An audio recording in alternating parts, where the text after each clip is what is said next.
Senator Wong move the motion.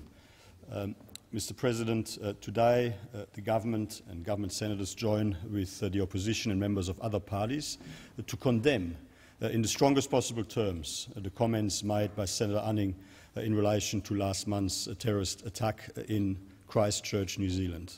A horrific, absolutely horrific terrorist attack. And that is why I move the motion which asks the Senate to note, firstly, that Article 18 of the Universal Declaration of Human Rights states that everyone has the right to freedom of thought, conscience and religion. This right includes freedom, either alone or in community with others and in public or private, to manifest his religion or belief in teaching, practice, worship and observance. Also, religious persecution knows no geographic or sectarian boundaries, and it afflicts religious believers of virtually every faith on every continent. The Senate notes the strong statements made across the nation, led by the Prime Minister and the Leader of the Opposition, that violence such as that witnessed in Christchurch is an affront on our common humanity, and that in the face of attacks designed to sow division, our responses must bring us together, recognising that an attack on any religion is an attack on all religions, and that we all share a responsibility to unite, condemn and defeat such an attack on our common values and way of life. That the Senate calls on all Australians to stand against hate and to publicly and always condemn actions and comments designed to incite fear and distrust. And that the Senate endorses the statement of the Iman Hassan Centre following the attacks in Christchurch that, and I quote, "It is times like this that we lose hope and doubt humanity. When people of faith come under attack in such a way, it shows us how low humanity can fall. However, it never ceases to amaze how far humanity can rise after such despicable events." And finally, that the Senate censures Senator Anning for his inflammatory and divisive comments seeking to attribute blame to victims of a horrific crime and to vilify people on the basis of religion which do not reflect the opinions of the Australian Senate or the Australian people. I thank the opposition and other parties for their support for this motion. It is very important that the Parliament is unified in its condemnation of these appalling comments that have been made. These comments were appalling and sadly made even worse given Senator Anning's position in this Parliament and the platform that he enjoys as a senator. Senator Anning's comments were ugly and divisive. They were dangerous and unacceptable from anyone, let alone a member of this place. The Senate is completely right to condemn them and censure the senator that made them. The victims of the Christchurch attack were attacked while peacefully going about the observance of their religion in and around a place of worship. Senator Anning's comments were, as it says in the motion, inflammatory and divisive. In Australia, we do not accept and we do not tolerate that sort of divisive, inflammatory commentary which seeks to incite hatred and which seeks to vilify people. It is why we are the most successful migrant nation in the world. The Australian people rightly expect that this Parliament stand in solidarity with our New Zealand cousins following the monstrous attack in Christchurch. It is absolutely right to censure Senator Anning and anyone else, and ultimately to condemn anyone else within our community who seeks to use a horrific tragedy like this one as an opportunity to vilify and divide people based on their religious beliefs. I commend this motion to the Senate. Senator Wong. Thank you, Mr. President. I rise to speak on the censure motion moved jointly by Senator Cormann and myself, and I thank him for promptly engaging with and agreeing with me and agreeing to move a bipartisan censure motion in the aftermath of the comments made by Senator Anning. Mr. President, we passed a condolence motion yesterday in which we stated our shared condemnation of the terrorist attack on the Al Noor and Linwood mosques by an Australian citizen in Christchurch. We expressed our solidarity with the people of New Zealand, our family. We expressed our shared grief and our sympathy to those who lost loved ones and who are injured and recovering, and we expressed our solidarity with the Islamic community of Christchurch, New Zealand, our own nation and throughout the world.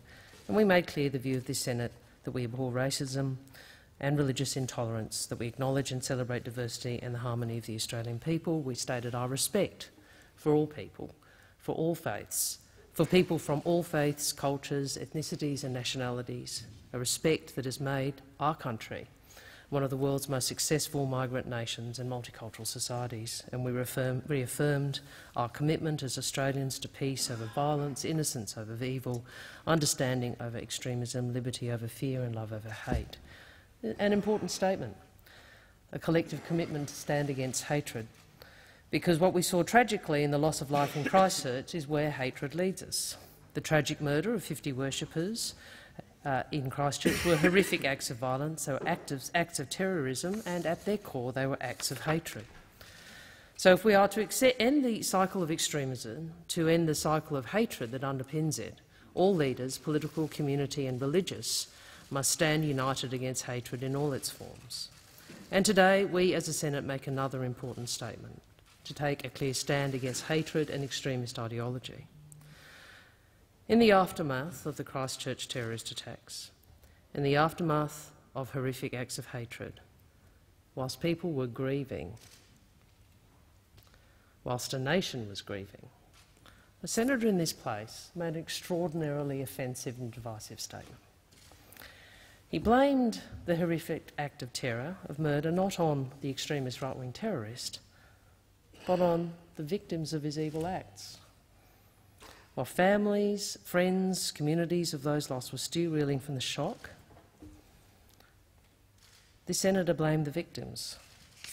While those injured were being treated, this senator sought to further fan the flames of division. How pathetic. How shameful. A shameful and pathetic attempt by a bloke who's never been elected to get attention by exploiting diversity as a fault line for political advantage. Well, this motion makes it clear he does not speak for us. He does not speak for this Senate, he does not speak for this nation, and he does not represent Australian values.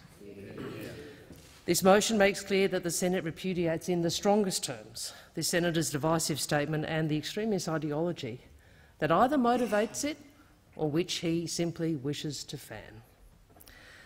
And this motion delivers on our collective responsibility as senators, as leaders in our communities, to stand against hatred, to call out hate speech and to advocate for the values that make Australia the nation we hope it to be. We must repudiate those who seek to spread intolerance and hate and in doing so undermine our democratic values. I want to briefly speak about this point.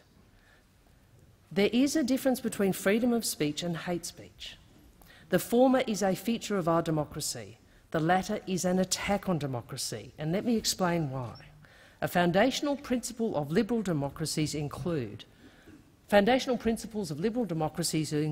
equality, justice and non-discrimination, that all citizens are equal, all equal members of the community.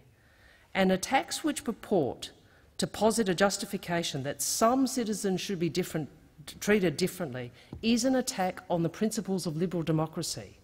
There is a difference between the robust contest of ideas and attacking people of a particular group because of the colour of their skin or the nature of their faith and dehumanising them.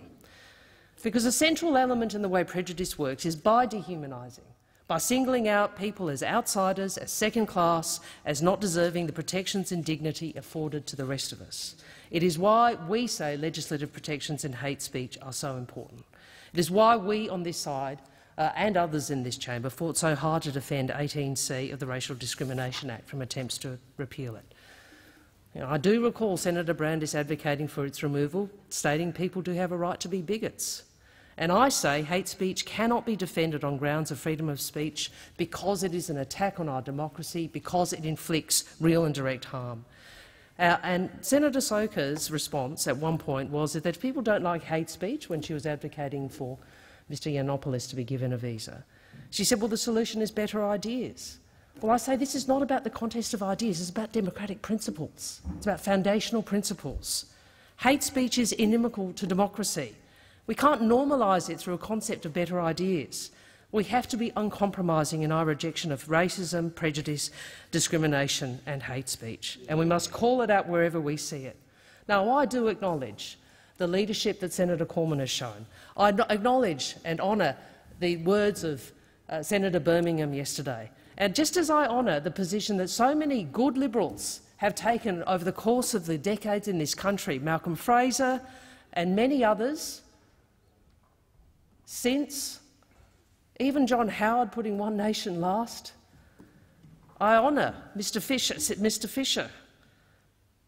There are times in our history where our bipartisanship has enabled us to confront racism and hatred. White Australia policy being abolished, the introduction of the Racial Discrimination Act, the confrontation of one nation in its previous incarnation, the acceptance of so many Indo-Chinese refugees despite community concerns and dealing with them. This was bipartisanship. It is a great sadness, and I say this not as a partisan point but as an Asian Australian. It is a great sadness to me to see the way in which some on those sides do not honour that history. It's a great sadness in me to see the way in which some on that side have failed to repudiate the ideology and the hate speech that we have seen in recent times. I would make the point that the senator who is being censured in his first speech argued for a return to the White Australia policy. You know, my parents married when the White Australia policy was still in place, and it was abolished by Liberal and Labor governments. He also used a term associated with the Holocaust. It was a speech that didn't reflect the Australia we know, an Australia built by people from every country, from every part of the world, a strong, independent, multicultural nation. It is a sadness to, I think, all of us that many people, many coalition senators lined up and shook your hand, and I suspect many of them regret so now. I think it was disappointing to see the motion "It's okay to be white" be voted in support. And it has been disappointing to see, by those opposite, it has been disappointing to see some government ministers being prepared to fan prejudice for political purposes, and I have in mind Minister Dutton's targeting of Victorians' African community and the focus on African gang violence, and even the way in which the Medivac bill has been discussed in the context of paedophiles, rapists and murderers. And anybody who watched the Project interview would have, of Mr Morrison, would have understood, I hope, that what Mr Waleed Ali was saying is this is also about how you frame the debate. Those who use or fan intolerance and hatred for their own political gain are not only doing the wrong thing, they're actually harming our democracy in the process. So today I hope this Senate does censure this senator for his statement. And in doing so, we do take a stand against hatred, and we are calling out hate speech. We are sending a clear message to the Australian people that people across the political landscape stand for values and principles that are central to our identity, Australian identity and Australian democracy: inclusion, acceptance, respect and equality.